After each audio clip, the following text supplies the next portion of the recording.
கட்சியை பறிக்கிற நடவடிக்கை.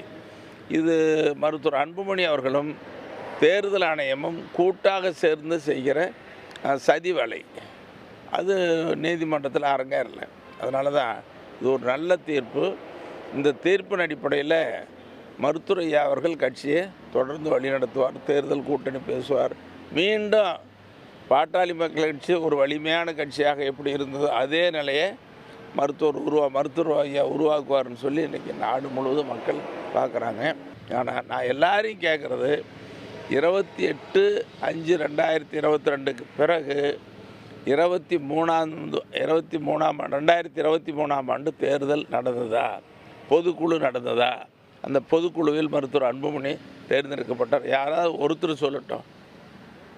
தமிழ்நாட்டில் இருக்கிற பாட்டாளி மக்கள் கட்சியோ மற்ற கட்சியோ பத்திரிகையாளர்களோ ஊடக நண்பர்களோ அல்லது அன்புமணி அவர்கள் கூட இருக்கிறவங்க அவங்களாவது யாராவது சொல்லட்டும். இது எவ்வளோ பெரிய மோசடி!